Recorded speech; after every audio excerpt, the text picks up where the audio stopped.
어렸을 때 세례 요한에 대한 이미지는 대단히 강렬했습니다. 그래서 매우 좋아했습니다. 예수님의 오시는 길에 정말 사자후의 그런 소리를 내면서 길을 열어준 그 모습이 본 적이 없지만 계속 머릿속에 그려지는 인물입니다. 근데 그의 죽음은 좀 황당했습니다. 그의 죽음에 관한 이야기를 하려면 한 남자로부터 이야기를 시작해야 됩니다. 그는 로마가 이스라엘을 지배할 때 갈릴리 지역의 분봉왕으로 있었던 헤롯 안티파스입니다. 분봉왕이라고 하니까 별 볼 일 없는 지방의 유지 정도로 생각하시는데 사실 그는 굉장한 그런 실력자이기도 하고 부자이기도 합니다. 그에 대한 기록 중에 1년 수입에 대한 기록이 있는데요. 200달란트 정도의 수입을 가졌답니다. 200달란트 하니까 이게 뭘까 하는 생각이 드는데 우리 아이들 달란트 시장할 때 쓰는 달란트인가? 1달란트는요 6천 데나리온입니다. 노동자가 16년 동안 일해야 매일 빠지지 않고 일해야 얻을 수 있는 돈에 해당합니다. 지금으로 환산하면 학자들이 환산했을 때 한 5억 또는 6억 정도 된답니다. 그러니까 1년에 한 200데나리온 정도 수입이 있었으니까 한 1000억 정도 또는 1200 정도, 1200억 정도 그런 수입이 있는 그런 왕인 겁니다. 이렇게 만만치하게 볼만한 경제 규모를 갖고 있는 존재가 아니라 그 땅에서는 정말 떵떵거리고 사는 존재죠. 거기다가 로마의 인정까지 받고 있습니다. 그렇게 권력을 누리던 그가 어느 날 생일이 되었습니다. 생일 잔치가 열렸습니다. 새로 결혼한 부인의 딸이 춤을 췄습니다. 헤롯이 얼마나 기분이 좋았는지 이렇게 말합니다. 같이 한번 읽어보시죠. 마가복음 6장 22절에서 23절입니다. 읽겠습니다. 헤로디아의 딸이 친히 들어와 춤을 추어 헤롯과 그와 함께 기쁘게 한지라. 왕이 그 소녀에게 이르되 무엇이든지 내 명하는 대로 구하라. 내가 주리라 하고 또 맹세하기를 무엇이든지 내게 구하면 나라의 절반까지 주고 싶을 마음이 있을 정도로 굉장히 행복해진 겁니다. 무엇 때문에? 새로 결혼한 아내의 딸 때문에. 그래서 선물을 뭐라 줄까? 나라의 절반을 주겠다는 이야기는 고지고대로 절반은 주겠다는 뜻이 아니잖아요. 그만큼 어마어마한 선물을 요구해도 상관없이 주겠다는 겁니다. 너무 기쁘니까, 행복하니까 그렇게 말한 거죠. 그 말을 들은 딸은요, 엄마에게 즉각 달려갔습니다. 그리고 새아버지가 선물을 주신대, 나라의 절반이라도 주겠대 하는 소식을 전달합니다. 그러자 엄마가 이렇게 말합니다. 내가 원하는 건 세례 요한의 머리다. 이 이야기는 그 본문에 2번 연거푸 나옵니다. 생각해 보십시오. 왕인 남편, 물론 새로 결혼한 남편이지만 그 남편이 자기가 낳은 딸의 춤을 보고 반해서 행복해서 선물을 주겠다고 하는데 세례 요한의 머리를 달라고 한 겁니다. 그것도 구체적으로 설명됩니다. 요한의 머리를 소반에 얹어서, 소반에 담아서 내게 주기를 원한다 하는 메시지를 전달하는 거죠. 여러분, 도대체 어떤 부모가 자식에게 이런 일을 시킬까요? 그런 복수는 사적으로 나중에 해도 될 만한 실력과 권력을 갖고 있는 자들인데 얼마나 미웠으면 단칼에 딸이 기뻐하고 또 자기의 새 남편이 기뻐하는 그 자리에서 그런 요구를 할 수 있는 사람일까요? 또 그 딸은 그 말을 그대로 전달합니다. 그런 그 현장이 행복했겠습니까?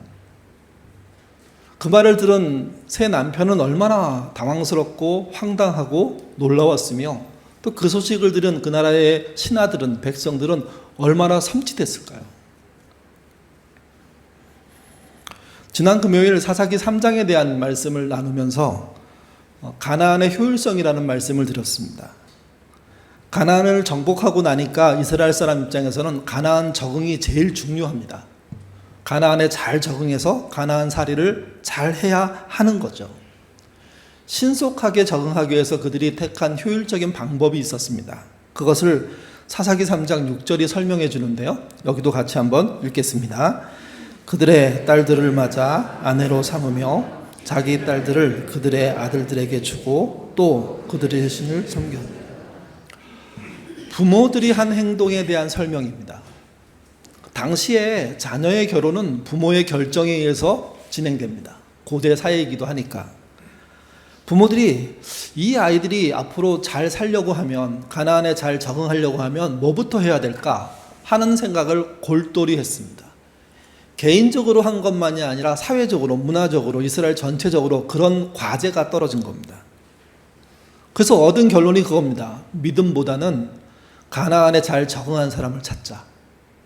그래서 이스라엘 민족 중에 자기의 사위와 자기의 며느리를 찾지 않고 어디서 찾냐면 가나안 이방인 중에 사위와 며느리를 찾아내는 겁니다. 그리고 결혼하기 시작합니다. 빠른 속도로 사위를 얻고 며느리를 얻은 사람들은 가나안 적응이 수월해졌습니다. 왜 그러냐면 이미 오랫동안 그 땅에 살았던 사람들의 입장에서 농사 또 유목은 그들의 몸에 배어있는 일이거든요. 그러니 그 노하우 또 사돈댁에서 주는 그런 여러 가지 공급하는 힌트들, 삶을 살 수 있는 여러 가지 터전들을 만들 수 있는 기술들, 이걸 이양받는데 아주 쉬웠습니다. 이 유행이 이스라엘 전체에 급속도로 퍼져나갑니다. 근데 결론은 아주 엉뚱하다고 본문이 얘기합니다. 그 결론이 뭡니까?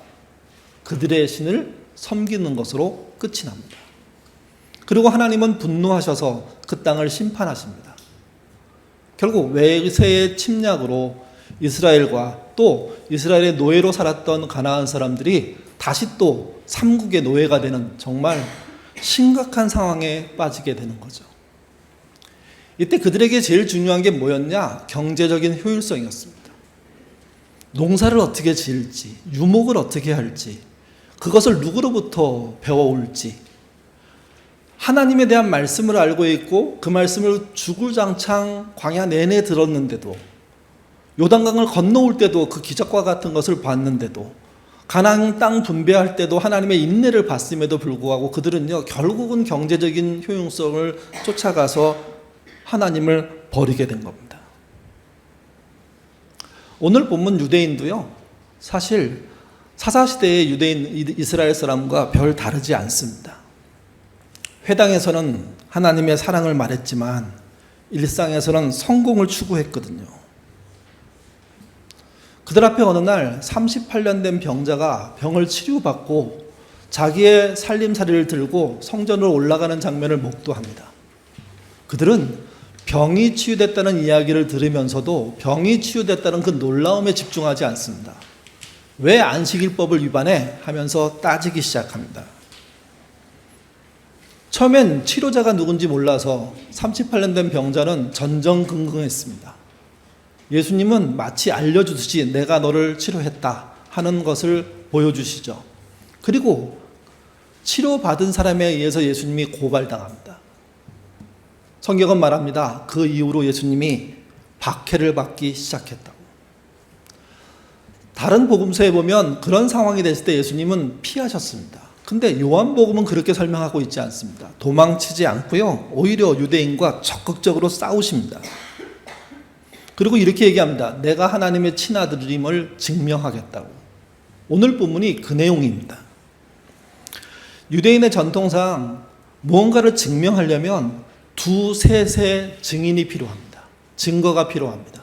특별히 사람 증인이 필요합니다. 예수님은 그런 원칙에 따라 자신이 하나님의 친아들이라는 사실들을 증명하기 시작합니다. 그때 등장한 증인이 네 개가 되는 거죠. 이게. 첫 번째가 세례 요한입니다. 우리가 앞에서 말씀드렸던 33절 같이 읽겠습니다. 너희가 요한에게 사람을 보내매 요한이 진리에 대하여 증언하였느니. 예, 이때 진리가 예수님입니다. 하나님의 계획된 하나님의 아들, 친아들 예수, 그분이 이 땅에 오셨다는 거죠. 그리고 자신에게 세례를 받았다는 겁니다. 유대인들은 세례 요한이 막 알려지기 시작할 때 정보원을 붙였습니다. 그리고 이 사람이 우리에게 도움이 되는지를 확인했습니다.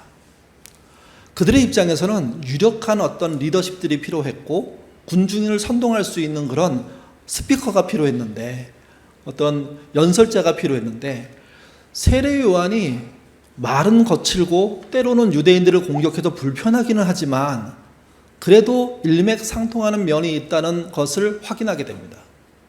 그 일맥상통한 면이 뭐였냐? 유대의 독립을 원했다는 겁니다.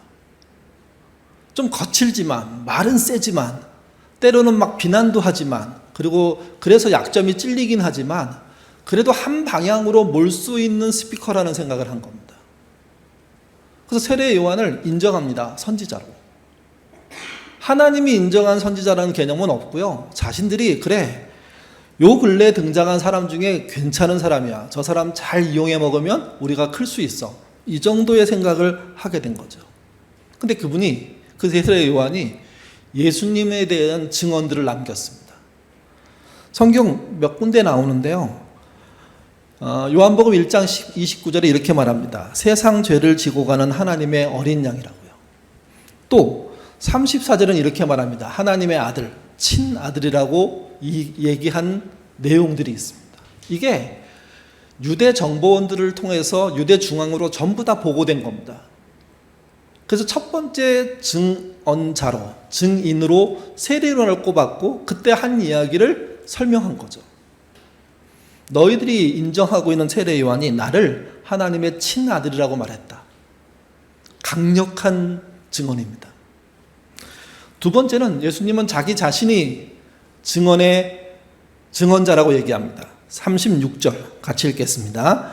내게는 요한의 증언보다 더 큰 증거가 있으니 아버지께서 내게 주사 이루게 하신 역사, 곧 내가 아는 역사가 아버지께서 나를 보내신 것을 나를 위하여 증언하노라. 내가 그 증언이다, 증거다, 그렇게 얘기합니다. 간혹 이런 증언의 이야기는 아무것도 없을 때 하는 소리라고 생각하는 경향이 있잖아요. 근데 만약에 재판을 받는다는 입장에서 자기가 확신을 갖지 못하고 재판에 임한다면 그 재판을 이길 방법이 있을까요? 예수님은 세례 요한의 증언 이야기를 꺼냈던 것은 그게 그 사람들에게 잘 알려진 사람이기 때문에 아마 먼저 꺼냈던 것 같고, 두 번째는 자기 자신이 이 일에 대해서 확신하고 있다는 겁니다. 거기 굵은색으로 표시되어 있는 내가 하는 그 역사, 이거를 메시지는 이렇게 번역했습니다. 아버지께서 나에게 이르라고 맡겨주신 일, 하나님이 자신에게 맡겨준 일, 그 역사를 이룬 거죠. 그렇다면 요한복음 5장까지 뭘 이루었을까요? 1장부터 살펴보면 이렇습니다. 말씀이 육신이 되셨습니다. 그 말씀은 또한 창조주이십니다. 거듭남, 위로부터 태어남에 대한 가르침을 예수님이 펼치셨습니다. 물로 포도주로 바꾸셨습니다. 성전을 깨끗하게 청소하고 모두를 몰아내셨습니다. 세례 요한이 쇠하게 될 것을 말씀하셨습니다. 사마리아 여인과 수가성의 마을 사람들을 구원하는 역사를 이루십니다. 그리고 38년 된 중증 장애인을 치료하십니다. 지금까지 되어진 일 하나하나를 봤을 때 자신이 하나님의 아들이라는 증거는 수두룩하다는 겁니다. 그게 두 번째 증언입니다. 세 번째는 하나님입니다. 37절 상반절에 이렇게 되어 있습니다. 또한 나를 보내신 아버지께서 친히 나를 위하여 증언하셨느니라. 사실 하나님이 나의 증인이야 이렇게 말하는 것은 우리 사회에서는 되게 별 볼 일 없을 때 쓰는 말처럼 들립니다. 왜 그러냐면 1999년도에 온노비 관련된 사건이 있었잖아요. 그러니까 의혹 사건을 가지고 청문회를 했습니다. 그럴 때 거기 등장하신 집사님, 권사님들이 다 한 교회 소속인데 성경에 손을 얹고 내 진심은 하나님만 아신다고 막 외쳐버렸죠. 전부 다. 저는요, 한국교회가 추락하는 기점이 거기서부터라고 생각합니다. 공개적으로 교회가 망신을 당해버렸습니다. 교회 사람들이 착한 사람들이 아니라 서로 법적인 문제, 경제적인 문제 갖고 뇌물 주고받고 그게 옷이었대.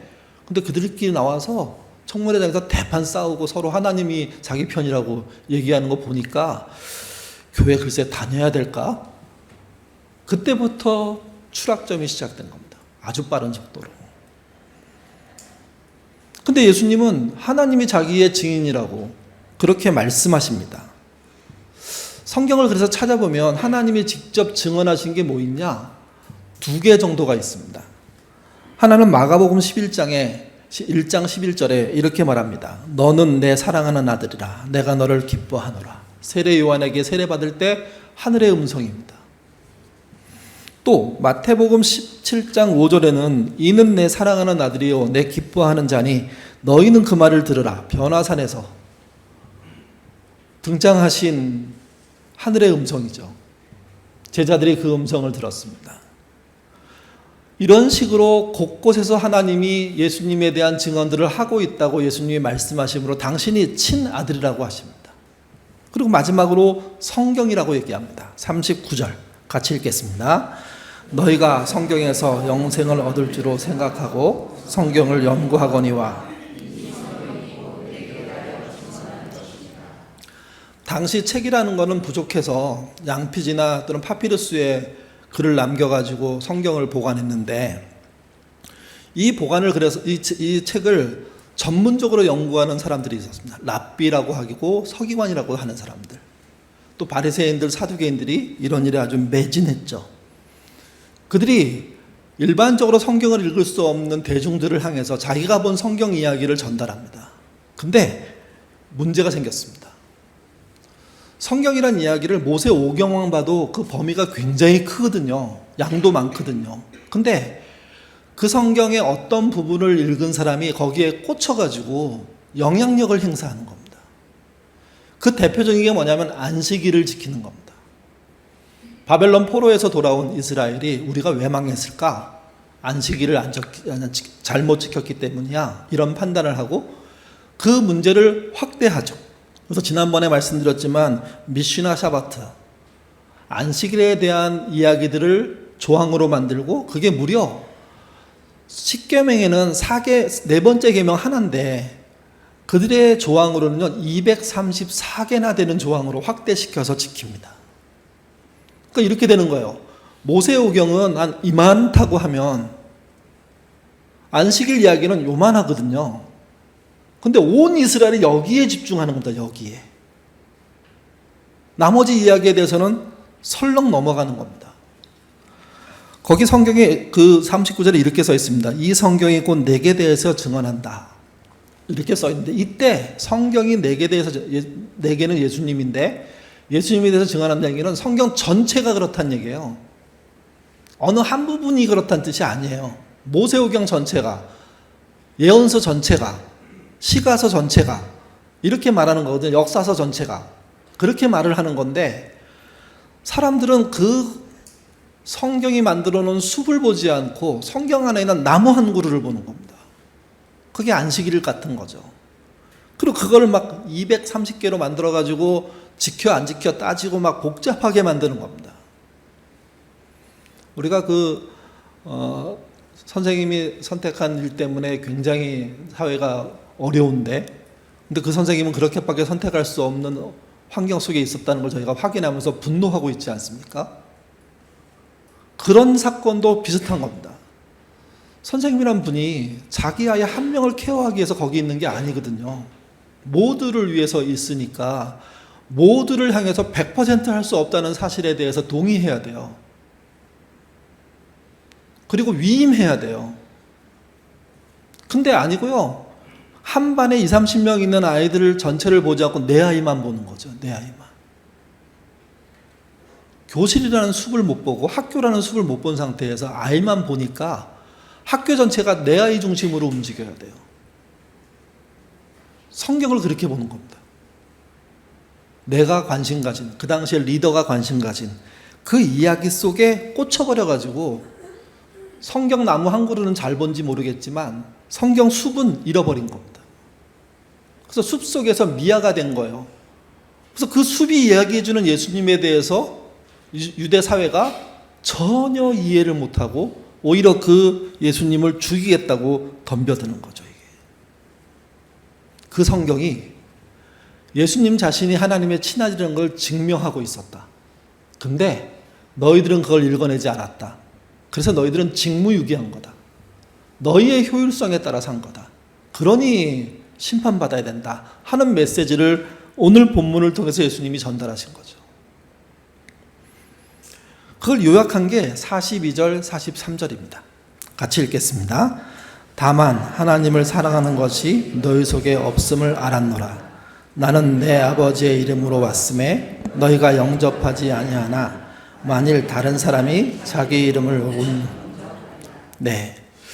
이 말 속에 유대인의 선택이 들어 있습니다. 이게 경제적인 효율성을 중심으로 하는 사람들의 선택인데 그 당시에 성경은 뭘 얘기하냐면 하나님 사랑에 대한 이야기를 합니다. 그러니까 성경을 가지고 예배를 드렸으면 다른 거 모르겠는데 뚜렷하게 뭐가 형성되냐면 하나님은 사랑이시고 우리는 하나님을 사랑하며 하나님은 우리를 사랑한다는 이것에 대해서 명확해져야 됩니다. 그리고 그 하나님이 우리에게 주려고 하는 게 뭐냐? 아들 예수에 대한 이야기다. 구약만 읽어도 그렇다는 겁니다. 구약만 읽어도. 그러니까 종합하면 하나님의 사랑이라는 게 이해돼야 돼요. 그 내용이 채워져야 돼요. 신앙은요, 그 내용을 채운 사람과 채우지 않은 사람이 같이 있는 거예요. 교회라는 곳은요. 채우지 않은 사람들은 채워가셔야 돼요. 왜 그러냐면 유대인과 같은 선택을 할 가능성이 높거든요. 이게. 유대인들 하면 완전 불신자라고 생각하시는데 아니요. 하나님에 대해서는 그들만한 전문가가 없었습니다. 하나님의 사랑에 대해서 집중하고 이해하고 알아야 되는데 그거 하지 않고 그러면 그들은 뭐 했냐?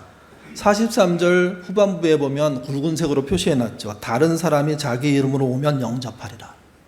다른 사람은 성경이 말하는 메시아가 아닌 사람, 시대적인 어떤 영웅들, 선동가들, 그들이 누구의 이름으로 옵니까? 자기 이름으로. 자기 스스로의 이름이란 뜻도 있지만요, 좀 으스대면서 내가 너희들하고 격이 달라, 레벨이 달라 하는 투로 접근하는 거예요.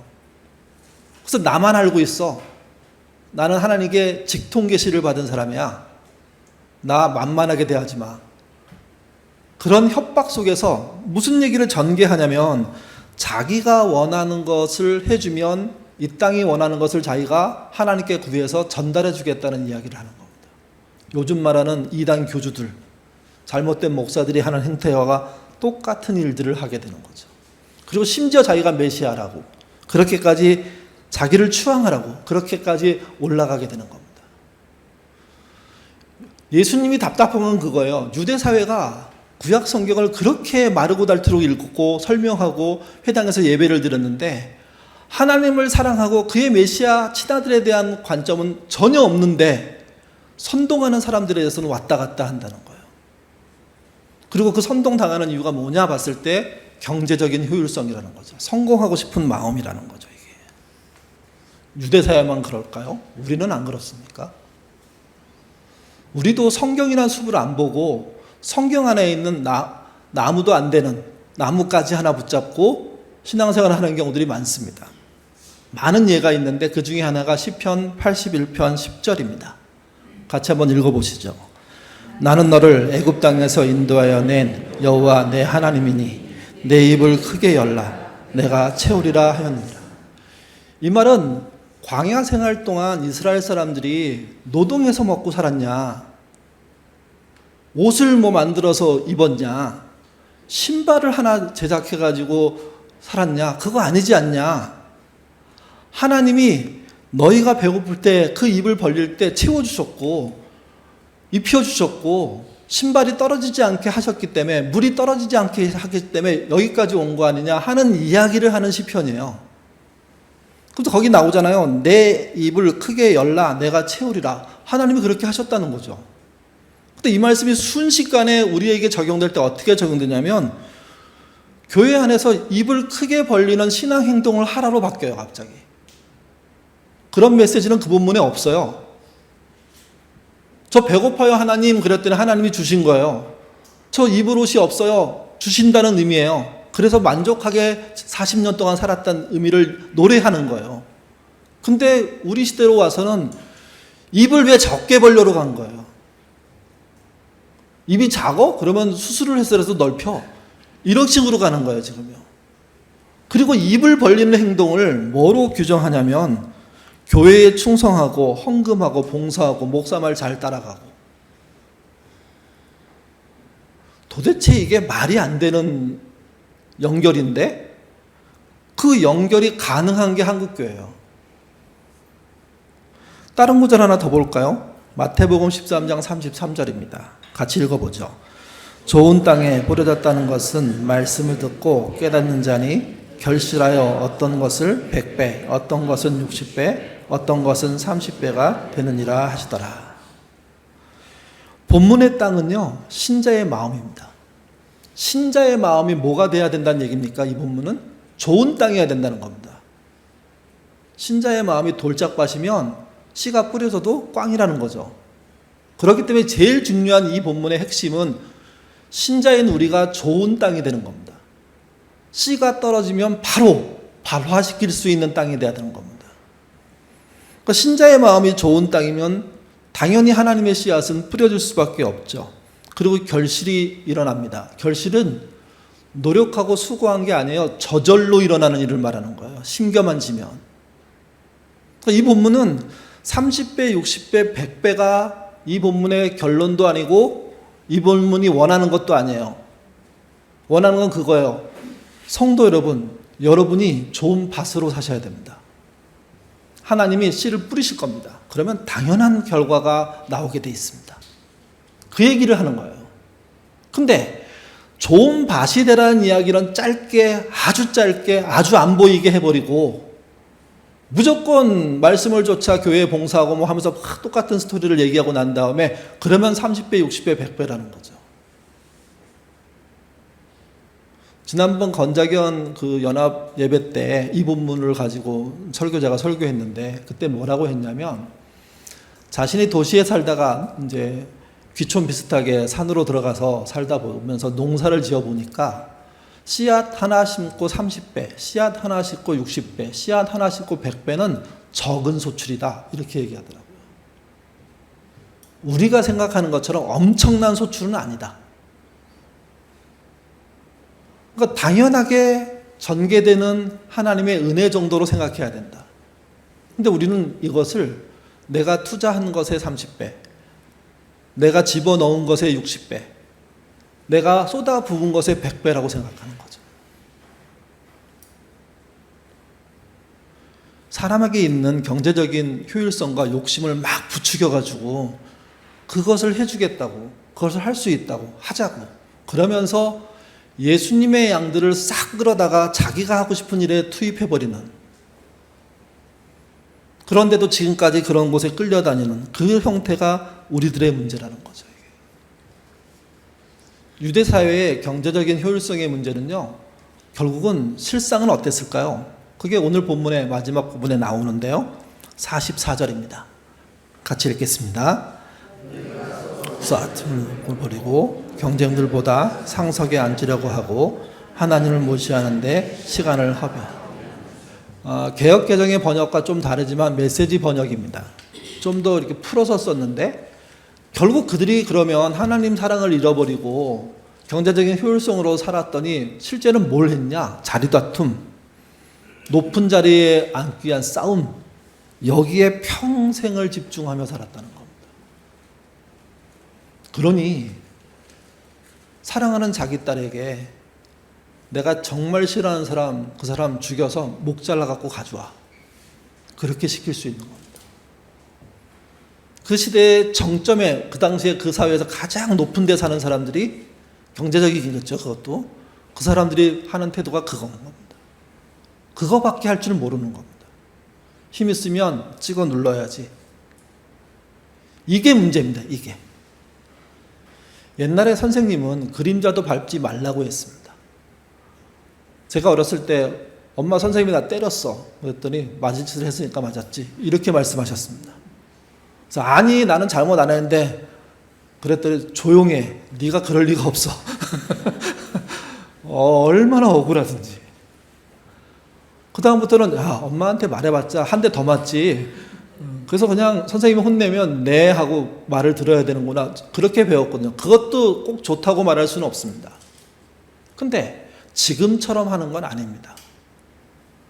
선생님을 우습게 보는 부모를 본 아이가 선생님만 우습게 볼까요?